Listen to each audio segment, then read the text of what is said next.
noche de los muertos vivientes. Trafalgar Law odiaba las películas de terror baratas. Ya sabes, canciones tan espeluznantes, sangre e intestinos falsos, maquillajes aterradores que ni siquiera asustaron a un niño de primaria, efectos visuales insignificantes, gritos ensordecedores, no. Demonios, ni siquiera en toda su vida sintió miedo de esos. Criaturas vivientes muertas cada vez que las veía en la pantalla. Pero diablos, esto no era nada falso. Esos asquerosos cadáveres andantes, medio descompuestos y cubiertos de tierra, apuntaban a su cuello. Y esto partió de una sola desgracia. Retrospectiva. Por la misericordia de Dios, Eustacia. ¿No puedes elegir un lugar mejor para quedarte sin combustible? Contracción nerviosa. Una vena apareció en la sien de cierto pelirrojo mientras intentaba, desesperadamente, arrancar su coche. Por el amor de Dios, maldito ateo, deja de llenarme los oídos con tus quejidos femeninos. Eustace Kid respondió con un gruñido. Bien, su intento fracasó. Sabía que su auto, como dijo ese bastardo engreído, se quedó sin gasolina.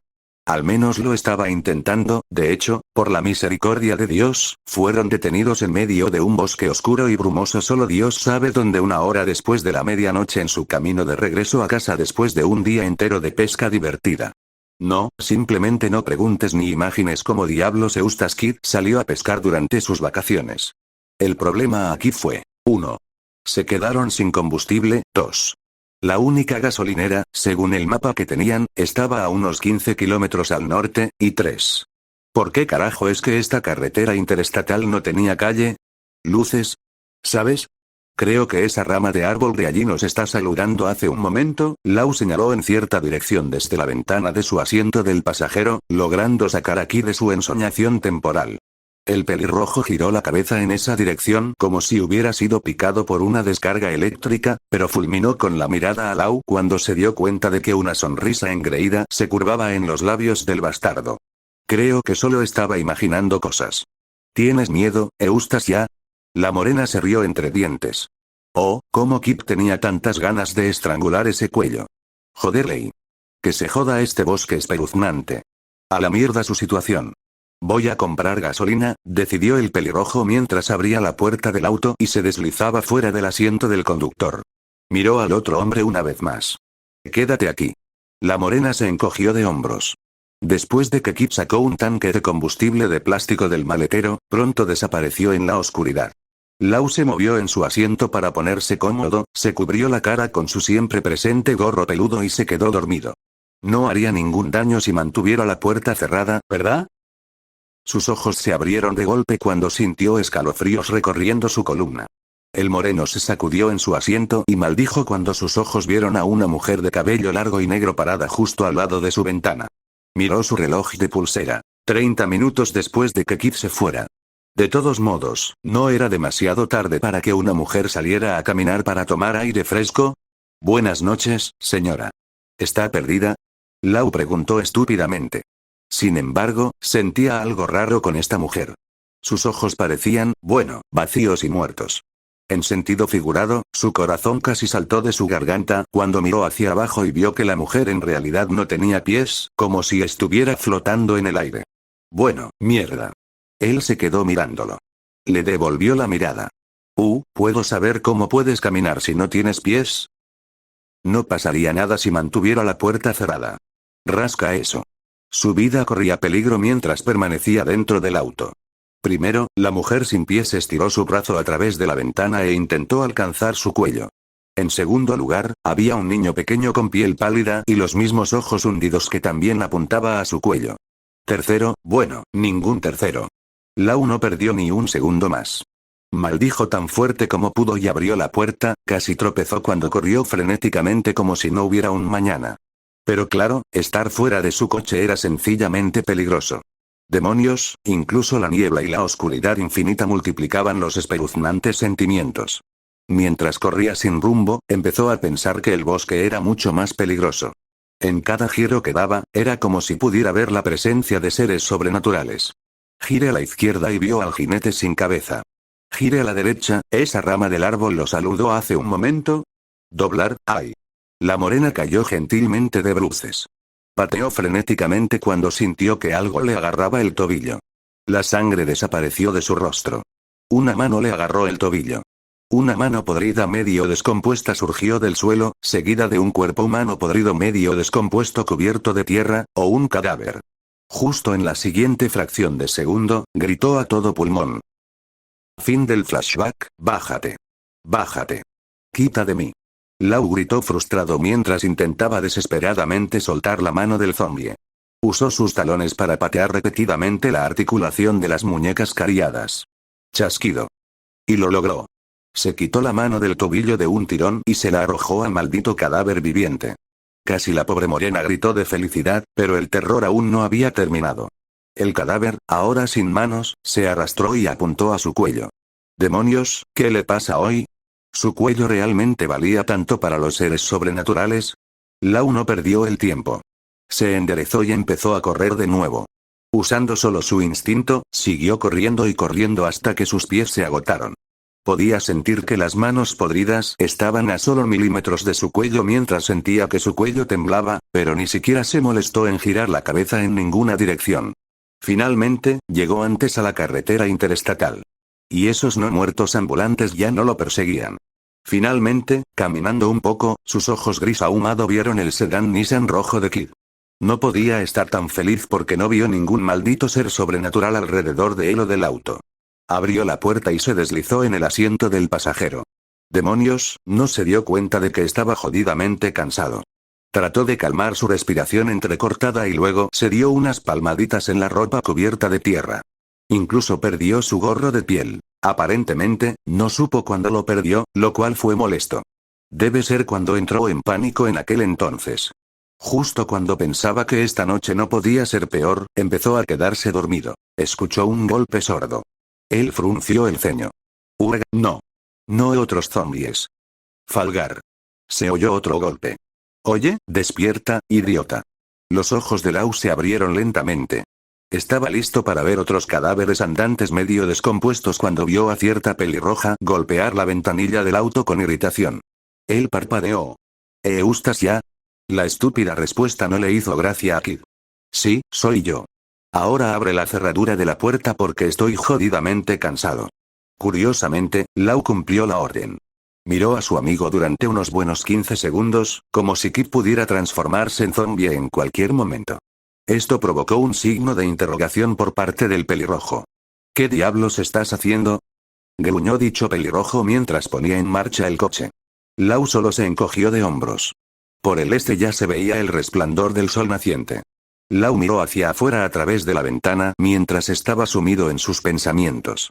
¿Fue solo una pesadilla? Él pensó. Oh. Fue realmente una pesadilla. Lo cual fue bueno. Para él. Nada, respondió. El coche empezaba a moverse. Será mejor que Kid no sepa nada sobre su estúpida pesadilla. No quería que se rieran de él por estar cagado de miedo con el bosque por la noche. Además, bueno, solo quería olvidar esa estúpida pesadilla. ¿Por qué tomó tanto tiempo? Estaba casi muerta de aburrimiento, ¿sabes? La morena fingió un puchero, lo que se ganó una mirada fulminante de Eustace Kid.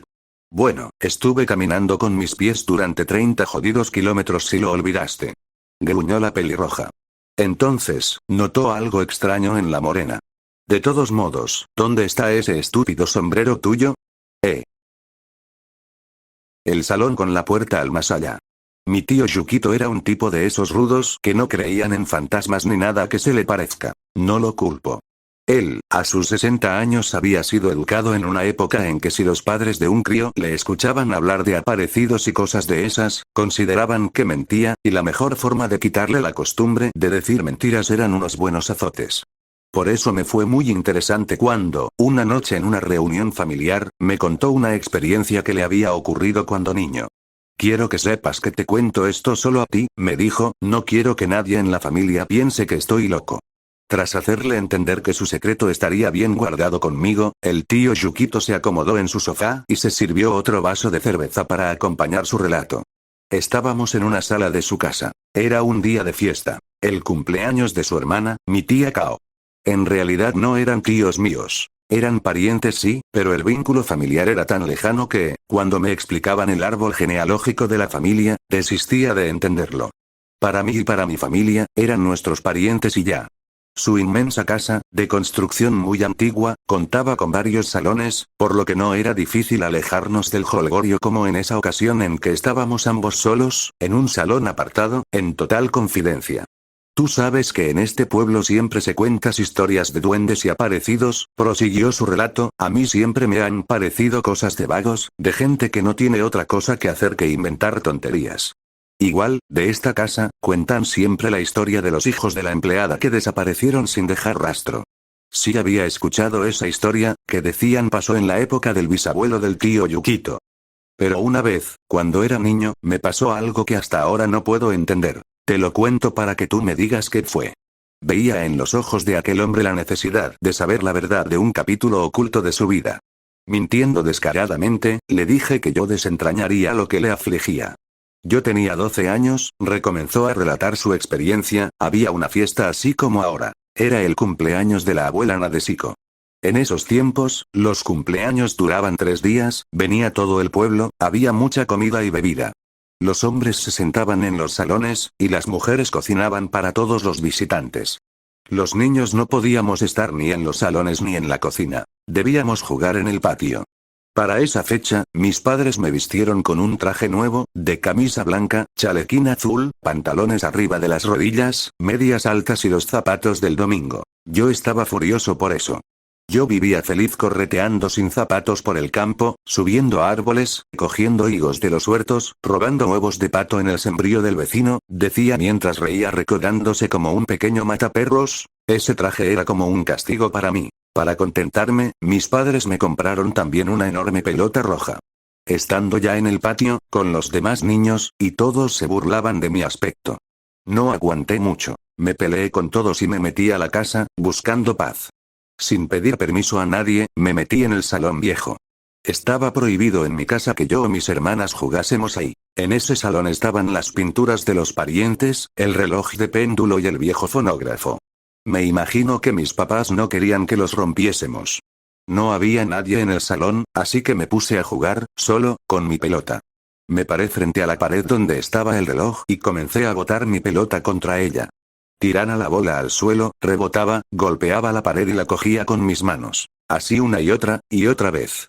De pronto, el viejo reloj comenzó a repicar. Eran las 3 de la tarde.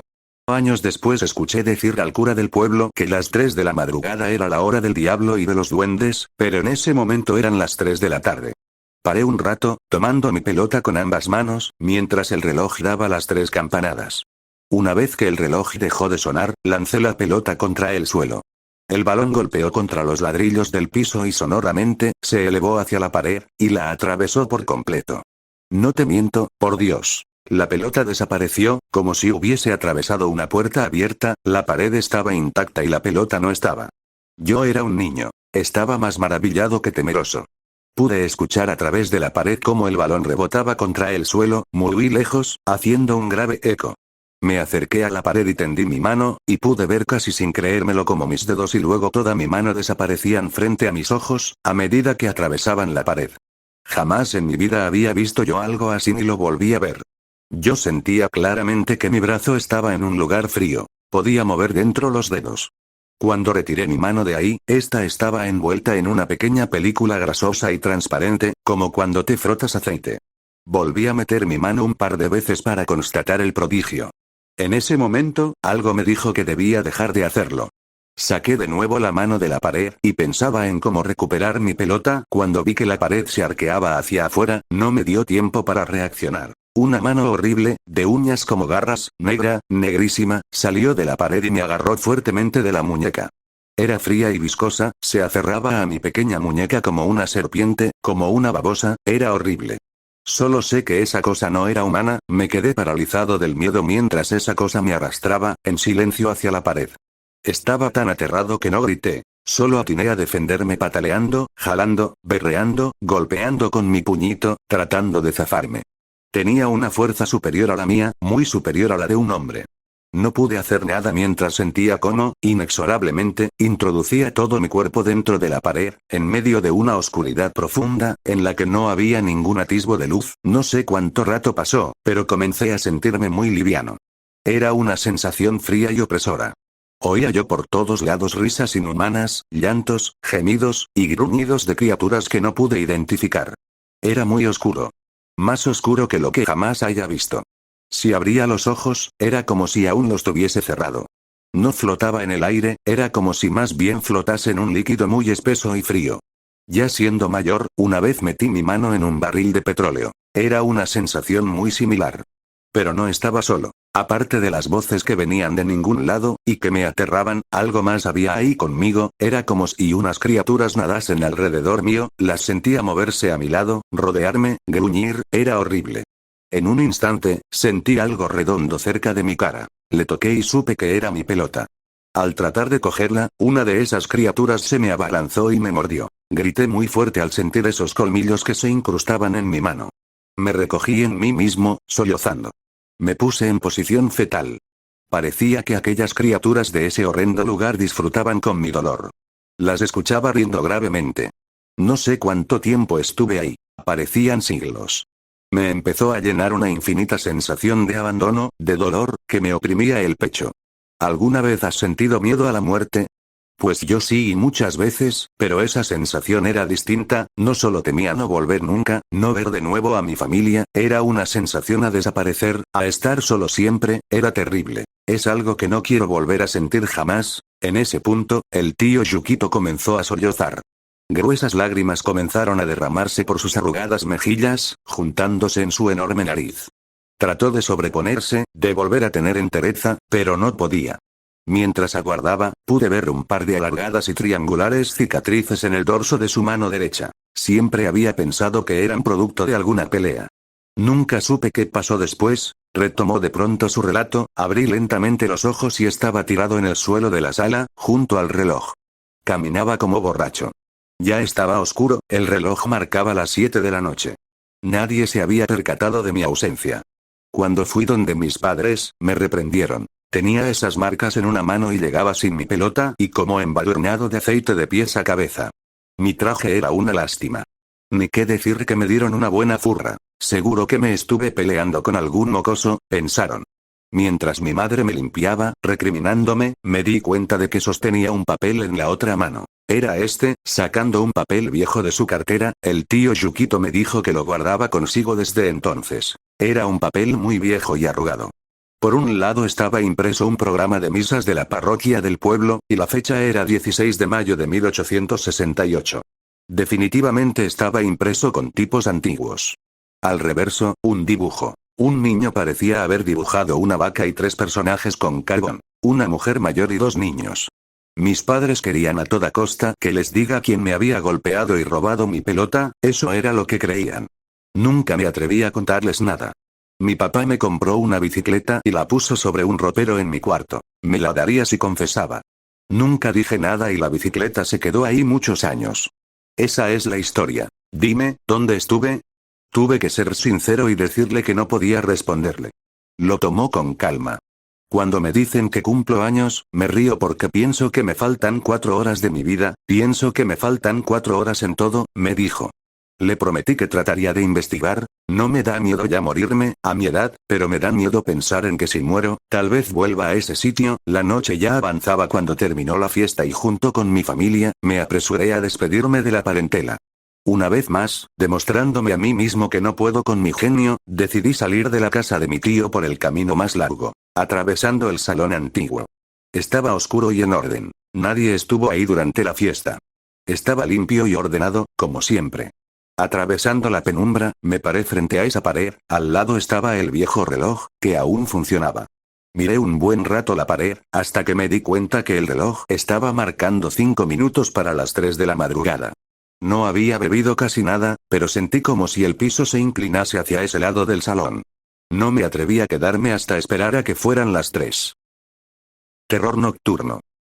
El niño corría lo más rápido que podía por el bosque, esquivaba ramas y raíces evitando caerse, tenía que huir, se repetía mentalmente. Pero el aire comenzó a faltarle, y así poco a poco fue deteniendo la huida, hasta que se apoyó en un árbol mientras tomaba botanadas de aire.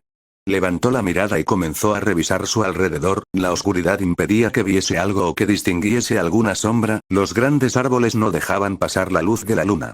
Trató de escuchar algún ruido por más mínimo que fuese, Quería saber si es que había dejado atrás de quien huía. Cerró sus ojos tratando de concentrarse para así poder divisar algún ki cercano. Al no sentir nada cerca de él, se sentó en el suelo tratando de recuperarse, no podía creer todo lo que le estaba pasando en esos momentos, todo debía ser una pesadilla, pero aún así lo sentía tan real y eso era lo que le aterraba más. El sonido de unas ramas quebrándose lo hizo sobresaltarse y levantarse de un brinco del suelo, se quedó quieto para escuchar atentamente y, quizás, pasar desapercibido hacia su perseguidor. Los minutos pasaban y el bosque estaba tranquilo, demasiado para su gusto. Había recuperado un poco de fuerzas, por lo que decidió seguir con su marcha, debía alejarse lo más que podía de su casa. Pero antes de dar 2 pasos volvió a escuchar otra rama crujir y también una risa desgarradora, pero dolorosamente familiar para él. Gohan, lo llamaba entre la oscuridad impenetrable. Gohan, hijo mío, ven con mami, y escuchó un golpe seco y el arrastre de un objeto pesado. El niño soltó un par de lágrimas, se limpió con su antebrazo y siguió corriendo, tenía que alejarse de ella, de su madre. No podía creer que esto le estuviese sucediendo a él, su madre estaba fuera de sí, persiguiéndolo por el bosque que rodeaba su casa. Todo había comenzado hace menos de un mes, después del entierro de su padre, su madre se había encerrado en su cuarto por una semana entera y cuando salió estaba toda demacrada, con los ojos perdidos. Él se preocupó mucho por ella, trató de animarla, sacarla de su hogar, pero todos sus intentos fueron inútiles. Y lo peor llegó, los delirios, su madre refería que conversaba con su padre todas las noches, y eso la llevó al estado de locura que ahora se encontraba. Gohan, sé un buen niño. Escuchó los gritos de su madre entre la oscuridad, no seas un rebelde y haz todo lo que digo. Llegó hasta un llano, si corría de frente llegaría hacia la carretera, pensó, no creía que alguien pudiese pasar por ese lado a estas horas, pero por lo menos tendría luz para su huida. Al no escuchar la voz de su madre, se detuvo un momento para recuperar el aliento, sus manos apoyadas en sus rodillas, tomaba botanadas de aire para poder continuar lo más pronto posible. Observó su sombra y levantó la mirada, descubriendo que la luna estaba en todo su apogeo en el cielo, alumbrándole su camino. Le rogó que lo acompañara y le permitiese llegar a su destino lo más pronto posible, debía pedir ayuda para él y su madre. Gohan, debes hacer caso al llamado de tu madre, le dijo su madre detrás de él, no querrás hacer enfadar a tu padre. Mamá, dijo aterrorizado, mientras veía cómo su madre cargaba un hacha en su hombro. Papá, está muerto, soltó tartamudeando, él no desea esto. Gohan, no contradigas a tus mayores, le resonó, tu padre nos está dando otra oportunidad, no la desperdicies. El chico miraba paralizado del miedo como su madre se le acercaba lentamente con el hacha en ambas manos, su sonrisa estaba desencajada, su mirada perversa, predestinando el futuro que a ambos le deparaba. Gohan comenzó a retroceder torpemente, tropezando con una roca, cayó al suelo. Milk llegó hacia su hijo y blandió el hacha apuntando hacia el rostro del niño, pero falló golpeando hacia un costado y lastimando el brazo de Gohan, haciendo que este gritase de dolor. Shuru, le cayó Milk colocando su dedo índice en los labios del menor, no grites, Gohan, nadie podrá escucharte, le susurró en su oído provocando que el niño abriese los ojos con terror. Mamá, trató de rogar con un hilo de voz, pero Milk le tapó la boca con la mano, mientras que con la otra sacaba su hacha enterrada en el brazo de su hijo. Mamá, para, por favor. Soltaba gritos ahogados por el dolor ocasionado por su madre. Pronto estaremos con tu padre, Gohan, le dijo sonriendo maniáticamente mientras apuntaba el filo del arma hacia la cabeza de su hijo, le dirás que pronto me reuniré con ustedes, y el hacha cayó en el rostro del menor. Gohan gritó lleno de pánico, se levantó de un brinco buscando reconocer dónde se encontraba, todo estaba oscuro a su alrededor, parpadeó varias veces, la luna seguía brillando en el cielo y algunos rayos ingresaban. Cayó aliviado en la cama al reconocer que se encontraba en su habitación, todo había sido una pesadilla, una de las peores, pero una pesadilla al fin y al cabo. Se secó el sudor y las lágrimas que había derramado, y miró una fotografía que estaba en su mesita de noche. Su madre y su padre lo cargaban siendo él un bebé todavía, se llenó de nostalgia y dolor por la pérdida reciente de su padre. Suspiró y dejó la fotografía en su lugar, fue en busca de su madre, no quería que se asustase con su grito, salió de su habitación, observó ambos lados del pasillo, las luces seguían apagadas y no divisó algún movimiento. Mamá, la llamó en voz baja, no quería despertarla si es que todavía dormía, caminó hacia la habitación de ella. Mamá, volvió a llamar antes de abrir lentamente la puerta. Mamá. Preguntó en voz baja mientras atisbaba dentro de la habitación. Pronto nos reuniremos, mi querido Goku, escuchó la voz de su madre, que estaba parada en una esquina de la habitación recogiendo algún objeto que su hijo no reconoció. Mamá. Preguntó temeroso, ingresando a la habitación y caminando hacia su madre lentamente. Gohan, le habló sin voltear a verlo, tu padre pide que vayamos con él. Volteó a mirarlo, sus ojos estaban vacíos y tenía una sonrisa terrorífica en su rostro, así que muere por mami, rió macabramente levantando su hacha con las dos manos. Gohan gritó lleno de pánico y trató de alejarse lo más que pudiera, pero la puerta de la habitación se cerró antes que pudiese escapar, encerrándolo ahí con sus gritos. Nadie te escuchará, le decía su madre mientras lo golpeaba con su arma, excepto, papá, exclamó volviendo a reírse tétricamente.